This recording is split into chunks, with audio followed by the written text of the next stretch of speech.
सन 11 हिजरी जिस वक्त हुजूर सल्लल्लाहु अलैहि वसल्लम का विसाल हुआ, हज़रत हुसैन रज़ी अल्लाह अन्हु की उम्र 7 साल थी, यानी खालिस बचपन की उम्र थी।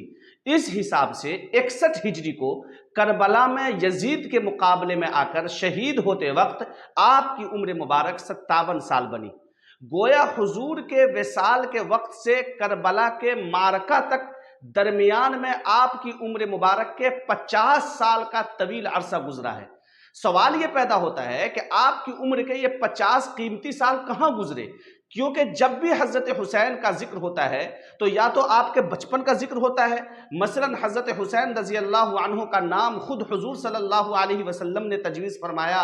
हज़रत हुसैन रज़ी अल्लाह अन्हु एक मरतबा दौरान नमाज बहालत सजदा हुजूर के कांधे पर सवार हुए तो हुजूर सल्लल्लाहु अलैहि वसल्लम ने सजदा तवील कर दिया। हज़रत अबू बकर रज़ी अल्लाह अन्हु फरमाते हैं कि मैंने देखा कि हुजूर सल्लल्लाहु अलैहि वसल्लम ने हज़रत हसनैन को कांधों पर बैठाया हुआ है, तो मैंने कहा वाह क्या खूब सवार है। मेरी बात सुनकर हुजूर ने फरमाया ये भी तो देखो कि क्या खूब सवारियां हैं। हुजूर सल्लल्लाहु अलैहि वसल्लम ने एक बार दौरान खुतबा हज़रत हसनैन को आते देखा तो मिंबर से उतरकर दोनों नवासों को अपनी गोद में बैठा लिया। या फिर हज़रत हुसैन रज़ी अल्लाह अन्हु की उम्र के आखिरी अय्याम का जिक्र होता है कि जब आप यजीद के मुकाबला में मैदान में आए।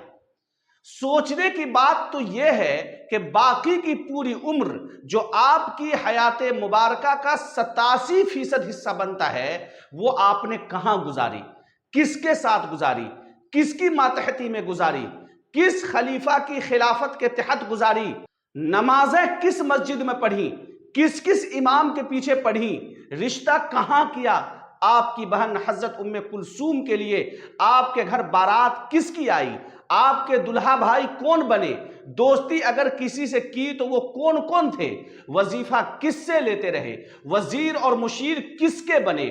हज़रत अबू बकर की 2.25 साला मुद्दत खिलाफत में आप कहाँ थे, हज़रत उमर के 11.25 साला मुद्दत खिलाफत में आप किधर थे, हज़रत उस्मान के 12.25 साला मुद्दत खिलाफत में आप कहाँ थे, हज़रत अली के 5.25 साला दौरे खिलाफत में कहाँ मसरूफ़ रहे, हज़रत अमीर मुआविया रज़ी अल्लाह अन्हु के 19.25 साला दौरे हुकूमत में आप कहाँ थे। इन तमाम सवालों का जवाब यह है कि आप इस तमाम तवील दौरानिया में उन्हीं तमाम मुक़द्दस हस्तियों के मुक़्तदी, रिश्तेदार, मुआविन, वज़ीर, मुशीर, हामी और दस्तो बाजू बने रहे। हज़रत सिद्दीक़ अकबर रज़ी अल्लाह अन्हु से लेकर हज़रत अमीर मुआविया रज़ी अल्लाह अन्हु तक सबके हाथों पर बैत की है आपने, उनके पीछे नमाज़ें पढ़ी हैं आपने। हज़रत हुसैन रज़ी अल्लाह अन्हु ने अपनी बेटी हज़रत सकीना का निकाह हज़रत उस्मान रज़ी अल्लाह अन्हु के पोते ज़ैद बिन अमर से करके और अपनी बेटी फातिमा बिनते हुसैन का निकाह हज़रत उस्मान के पोते अब्दुल्ला बिन अमर से करके हज़रत उस्मान से सारे रिश्ते जोड़ रखे थे। इसी तरह जब बागियों ने हज़रत उस्मान रज़ी अल्लाह अन्हु के घर का मुहासरा किया तो आपने हज़रत उस्मान के घर की चौकीदारियां की। ये सब वो हक़ाइक़ हैं जिनसे हज़रत हुसैन रज़ी अल्लाह अन्हु की पूरी उम्र किनाया है, मगर अहले सुन्नत इस 50 साला दौरे हुसैनियत से मुताल्लिक़ न सवाल उठाते हैं कि ये उम्मत से मख्फी क्यों हैं और न ही जवाब तलाशते हैं, जबकि अहले तशय्युअ तो मर कर भी ये हक़ाइक़ कौम के सामने नहीं लाएंगे, क्योंकि इस सूरत में उनके मजहब की इमारत का धड़न तख्ता हो जाएगा।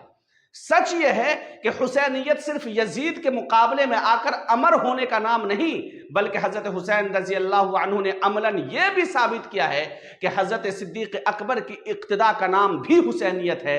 हज़रत उमर, उस्मान, अमीर मुआविया की इमामत को तस्लीम करने का नाम भी हुसैनियत है। हज़रत उमर, हज़रत उस्मान से रिश्तेदारियाँ करने का नाम भी हुसैनियत है और हज़रत उस्मान के घर की चौकीदारी करने का नाम भी हुसैनियत है। नीज़ तमाम हज़रात सहाबा से मोहब्बत करने का नाम भी हुसैनियत है।